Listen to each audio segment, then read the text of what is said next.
The Society of Unknowable Objects, it's a book, I suppose, a lot like the Book of Doors. It's about magic in a real world. So it's very much in the same wheelhouse. It's more of a London book than I think Book of Doors was. Book of Doors was a New York book because I wanted to go to New York and we couldn't at the time.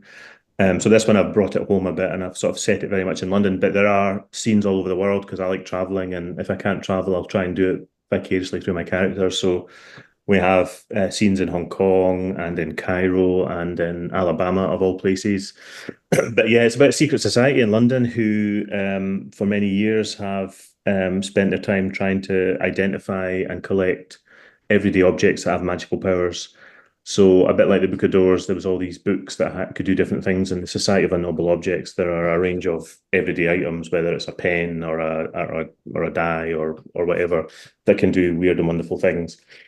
And our main character, Magda Sparks, she's an author by day. I'm falling into that Stephen King trap of always writing about authors. And she's the newest member of the society. And at the start of the book, they discover that a previously unknown object has come to light in Hong Kong, a chess piece, a rook.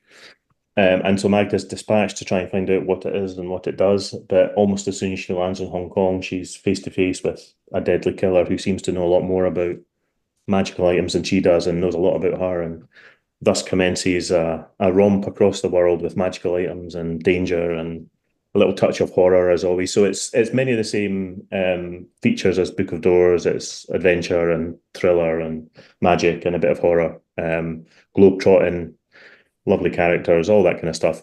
So very much like Book of Doors, but a different spin on it. You know what I think's hard about writing an author as a character, and I discovered this when I was writing Magda, is like people who aren't authors must think, oh, being an author is a great job and it's awfully exciting and all that kind of stuff. But an author's job most of the time is pretty boring. You know, you're sitting by yourself in a room typing, or you're speaking to somebody about the thing you just typed. So trying to make an author or an author's character's job interesting in a book is quite hard, to the point where there's almost no mention of her job. It's just that she's an author, and there's a few points mentioned where she's had conversations, but the author bit for I think was probably just laziness on my part. I need somebody who can be free and just go to Hong Kong at the drop of a hat.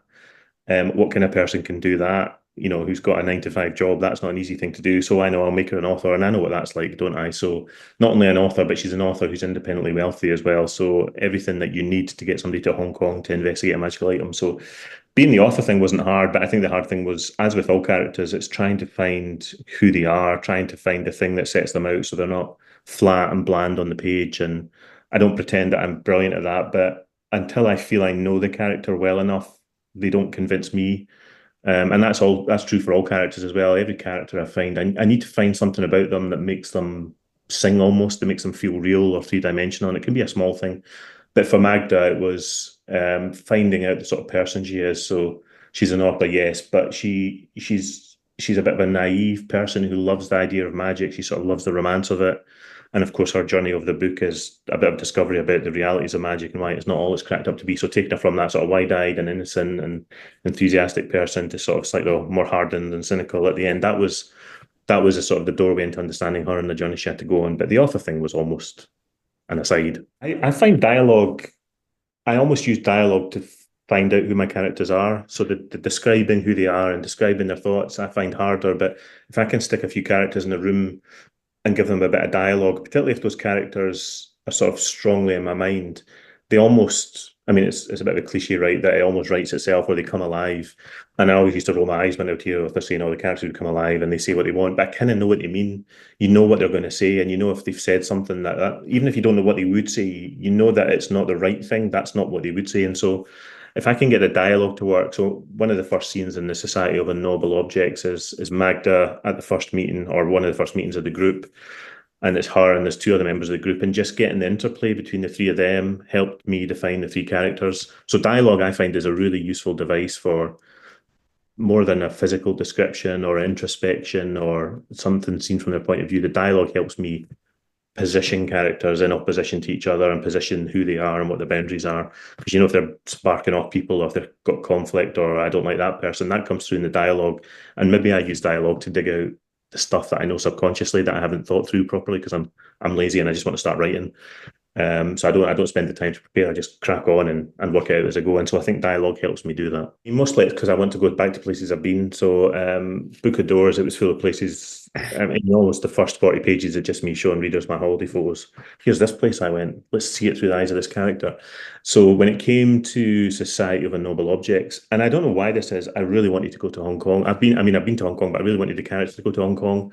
And I really wanted, there's a scene that happens when Magda's in Hong Kong, which I won't say because it's spoilery, but that scene, that event that happens when she's in Hong Kong was the thing I wanted most to happen, almost to the point where I was trying to convolute the plot to make this thing happen when it wasn't happening. So for some reason, I just had this irrational fixation and I want to set something in Hong Kong.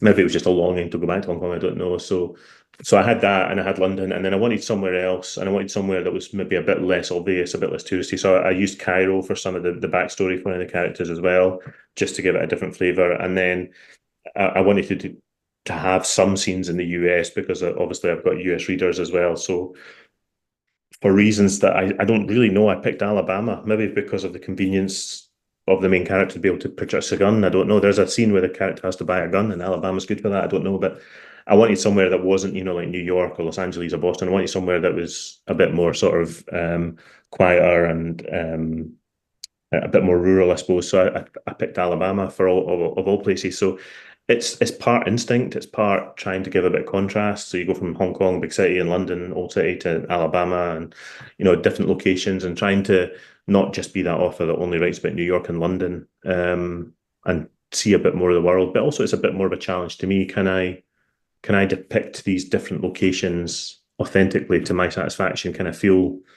what I've written feels three-dimensional, and will it feel three-dimensional to the reader? So it's a bit of I suppose, a challenge, a stretching of my own legs to see if I can do it properly as well. So what I did with this society is I wanted it to be very clear why they existed. So they needed to have a purpose. Society's got members and it's got a purpose. And the purpose of this society is to gather and protect, not use, but to protect magical items. So it's a conservative sort of organization with a small c. It's trying to prevent magic being used in a sort of destructive way in the world. It's trying to keep it secret. So that sort of conservative nature speaks to rules. So what I did do is I sort of drew up some rules that there's a character called Frank, who's the oldest member of the society. He's very much the patriarch, I suppose. He's the boss, and he very strictly holds to these rules, the sort of four rules of the society that you can't use magical items, you can't tell anybody about magical items. You can't do anything without speaking to other members of the society. And the tension in the novel comes from, he's very strict about those rules and he's been around the longest and he's got secrets that he's not telling people that Magda has to uncover about why these rules are so important. But Magda's obviously the enthusiastic person who's excited by magic, and to her, it's a sort of an adventure story. And so the journey of the book is the clash between these two, and the two other members of the society who we discover as well are sort of in the middle. They've got different views for different reasons. So much of the book is about what is the point of the society and what should its future be, and maybe what Frank's been imposing for the last 40 years isn't what needs to be in the future. And so Magda on her journey has to find out, what does she think about magic? It's not what she thought it was as a child. It's not this wonderful toy. It's got a dark side, and how can she protect it? So the society is all about that, and it's a bit like the magic system in Book of Doors. I suppose you need your rules, and the rules give you the boundaries that you play with, but then there's also a thing that you try and stretch beyond with your characters to give them a bit of conflict.